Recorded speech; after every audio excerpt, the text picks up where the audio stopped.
Ça fait bientôt 11 ans que je suis au Koweït en tant qu'expatriée et ça fait 1 an que je publie du contenu sur Instagram, sur YouTube. Sur ma chaîne, il y a à peu près une trentaine de vidéos qui parlent du Koweït et de l'expatriation. Et aujourd'hui, j'abdique. J'ai décidé de répondre à certaines de vos questions. J'ai 39 ans, je les ai fêtées il y a quelques jours en juillet. Bon, en fait, je les connais pas toutes, mais j'en connais beaucoup. C'est surtout de par mes 2 dernières expériences professionnelles. J'ai travaillé pendant 7 ans dans un univers particulier qui est le secteur de la défense. J'ai travaillé avec beaucoup d'expatriés, avec leurs familles, avec des sous-traitants venant des 4 coins du monde, mais également venus de France. C'est vraiment une expérience qui m'a beaucoup appris. C'est la raison pour laquelle je suis venue au Koweït au tout début. J'y connaissais absolument rien dans les procédures au début. Mais c'est vrai que je suis tombée sur une superbe équipe. J'aime bien comprendre la logique de chaque étape. J'adore aller dans les ministères, poser des questions, prendre 58 cafés à la cardamone pour savoir, voilà, avoir la réponse à ma question. Et puis c'est comme ça qu'on établit le contact. Pour moi, le faire à travers le travail, c'était d'une évidence, mais c'était normal. Alors, beaucoup de personnes me posent cette question, je mesure 1m74. J'ai perdu du poids, oui, c'est à cause du Koweït? Non. J'ai perdu 23 kilos depuis la création de ma chaîne, puisque ma chaîne coïncidait avec ma prise de conscience sur ma prise de poids.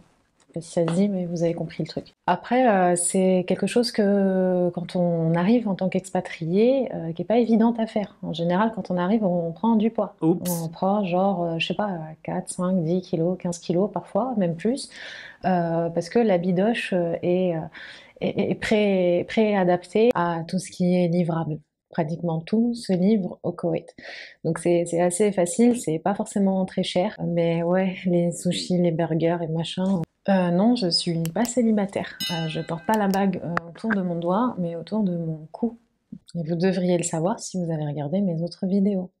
Moi, je trouve pas ça dur. J'ai vécu célibataire pendant quelques années au Koweït. Je suis arrivée seule, je suis arrivée célibataire, célibatante, et ça s'est bien passé. J'ai peut-être eu beaucoup de chance, certainement, mais ouais, ça s'est bien passé. Je dirais même que c'était un petit peu plus facile de se sociabiliser à l'époque parce que quand j'étais toute seule, bah, c'était facile de rencontrer d'autres personnes célibataires comme moi et d'organiser des activités sans les inconvénients de est-ce que notre moitié va accepter les personnes que je fréquente, est-ce que les enfants vont pouvoir accepter, est-ce qu'il n'est pas trop tard, etc. Est-ce qu'il fait pas trop chaud, pas trop froid, bref, vous avez compris le truc, quand on est tout seul, on se pose la question à soi-même et basta, et on fonce. Et moi, c'est ce que j'ai fait. Je pense que ça m'a beaucoup aidé à comprendre le pays. Je pense que si j'étais venue en famille, j'aurais pas eu la même autonomie. Je sais pas si c'est clair. Maintenant, je reste convaincue que c'est un pays qui est fait pour les familles et donc des couples avec des enfants. Tout est fait au Koweït et tout est fait dans la plupart des Émirats de la région pour développer des activités entre parents et entre enfants. Il y a 50 000 trucs à faire avec les écoles, entre les parents d'élèves, etc. Les activités, c'est soit pour bah, les couples mariés, soit pour les couples avec les enfants. Il y a des réductions spéciales si on arrive avec les petits, etc. Vous allez dans les malls, la moitié des activités sont réservées aux enfants. En tout cas, les endroits les plus fun sont pour les enfants. Donc ouais, je tends à croire que c'est quand même plus sympa quand on a des enfants. Maintenant, c'est sympa, mais c'est cher. Est-ce que c'est difficile pour une fille seule? Non, pour une fille arabe seule, je vois pas la différence. Au contraire, c'est peut-être même un avantage parce que si quelqu'un parle dans ton dos, en tout cas un Koweïtien ou une autre personne qui parle arabe, si tu es arabe et que tu parles arabe, tu pourras comprendre et préparer mieux ta défense que si tu ne comprends pas la langue. Après, je vois pas la différence. Il faut arrêter les clichés là-dessus et les préjugés. Moi, je vis pas plus mal ma vie en tant que femme au Koweït et j'ai pas mal vécu ma vie de femme célibataire au Koweït. En tout cas, elle n'était pas pire que la blonde aux yeux bleus, si c'est ce que tu veux dire. Il n'y a aucune différence. C'est une question de personnalité, encore une fois. Et dans le sens inverse, c'est pareil. C'est-à-dire, je reçois des messages, je ne l'ai pas indiqué ici, mais c'est dans le même registre, des femmes qui me disent je suis française et voilée, est-ce que tu crois que ça pose problème par rapport à la communauté française ou par rapport aux Koweïtiens? Rien. Encore une fois, c'est une question de personnalité. Je vous donne un exemple. Vous avez une nana que j'adore ses vidéos. Elle est super rigolote. C'est avec beaucoup de légèreté et en même temps, elle est ultra sensible. Elle s'appelle Alia, je crois. Elle est lilloise. Elle est voilée. Elle kiffe sa life et elle est TikTokeuse. Je vous mets son nom sur TikTok ici. Allez la voir, suivez-la, encouragez-la. Elle est super sympa. Elle, sa galère, c'est pas le voile ou pas le voile, ou arabe ou pas arabe, c'est la pandémie, c'est ouvrez-nous ces frontières, qu'on puisse voyager et laissez-nous vivre et développer nos business, nos activités comme on le faisait avant. C'est ça la priorité. Que tu sois arabe, que tu sois noire, que tu sois indienne, c'est une question de personnalité. Et en plus, si t'es française, t'as tous les atouts pour réussir au Koweït.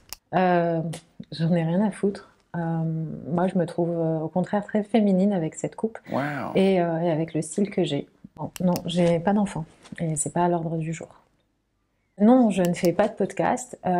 J'ai participé à un podcast il y a quelques mois avec Filles Expat. Si vous voulez des témoignages d'expatriés en dehors du Koweït, Filles Expat, c'est top. Et puis, comment elle s'appelle? Kelly est super sympa. Et après pour le Koweït, je pense que tu dois me confondre avec quelqu'un, pourtant on se ressemble pas du tout et on n'a pas le même âge. C'est Liz in Koweït. Donc, c'est Elisabeth qui fait des podcasts. Elle partage son ressenti sur le Koweït en tant qu'enseignante qui arrive. Voilà, elle parle du début, voilà son début d'expatriation, ses premiers pas au sein du lycée français, etc. Lise, elle est vraiment sympa, elle fait du bon contenu. Vous avez aussi son blog, donc bah voilà, je vous mets les trucs ici. Allez-y, consultez, elle est cool.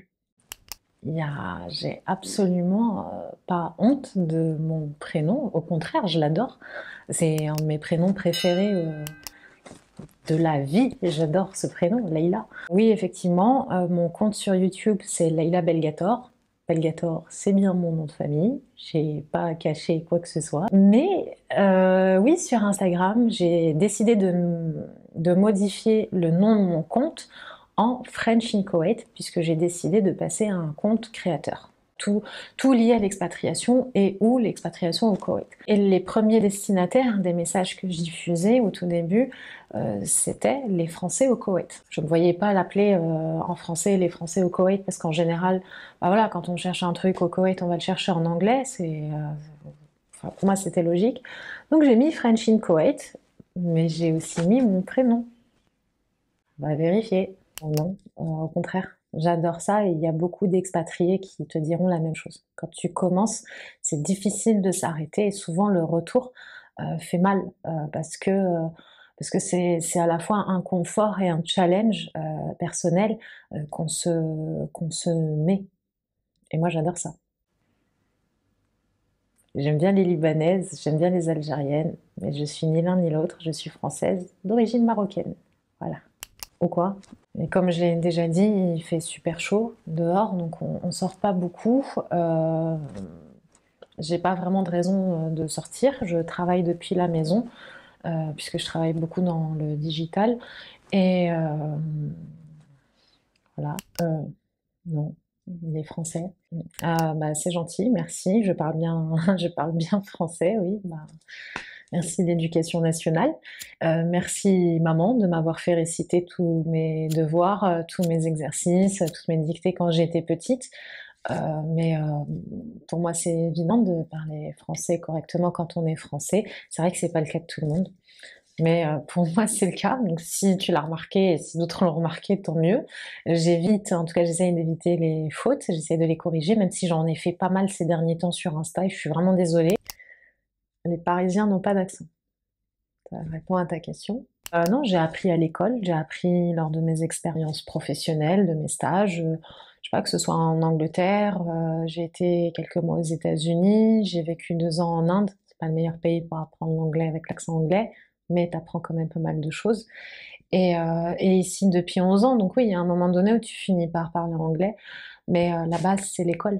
Je déconseille, en tout cas, je trouve pas ça logique, les gens qui me disent je vais à Dubaï pour parler anglais. ou au Koweït, hein. Ton anglais va s'améliorer au fur et à mesure, mais tu dois arriver avec des bases. Pour moi, la base de la base, c'est la méthode Assimile. Si tu l'as pas, télécharge-la, trouve une solution. C'est vraiment, ou achète-la. Euh, Profites-en s'il te reste quelques mois avant de venir, mais n'attends pas de venir pour apprendre la langue. Enfin, pour apprendre l'anglais, ce serait dommage.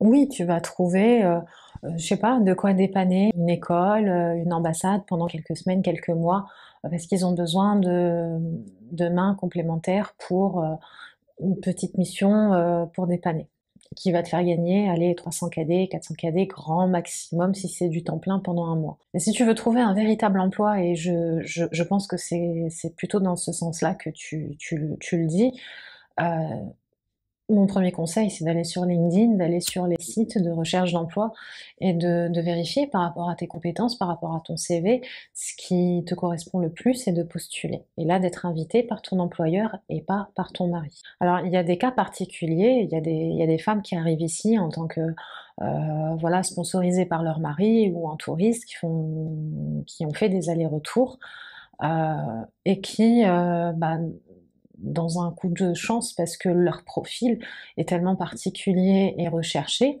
que ce soit dans l'ingénierie, dans le secteur pétrolier, dans la chimie, dans le domaine médical ou même dans l'enseignement, sont tout de suite approchés ou postulent directement auprès du proviseur, du directeur de telle école, etc. Et ça match, ou d'une entreprise ici dans la finance, etc. Et ça marche.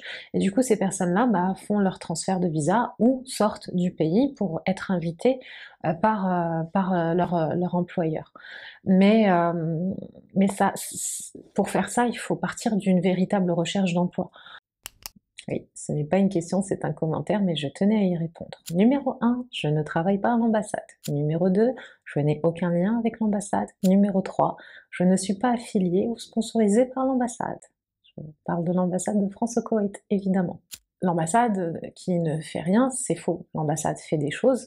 Après, qu'elle les fasse et que tu ne sois pas au courant, c'est une chose.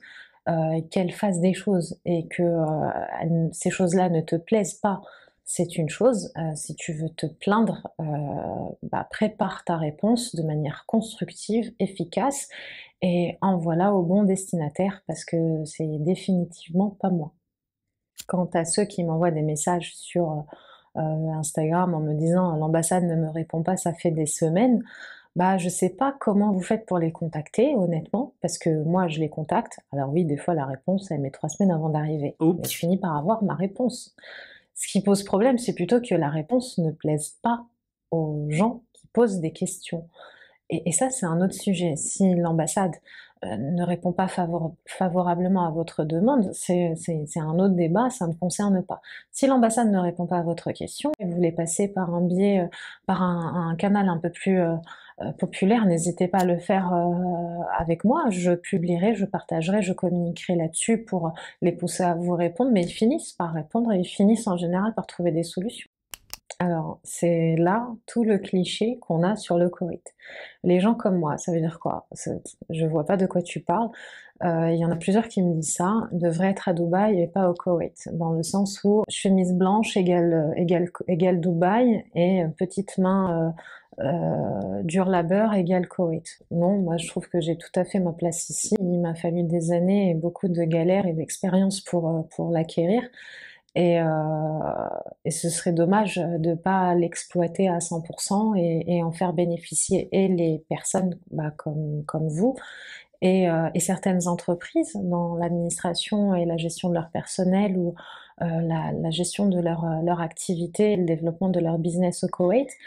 Euh, il y a assez de monde pour moi, je trouve, à Dubaï, il y a assez de concurrence et c'est pas une destination dont je raffole.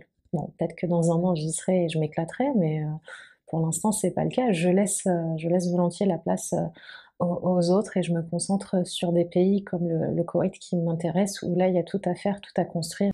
C'est tout pour les 20 questions.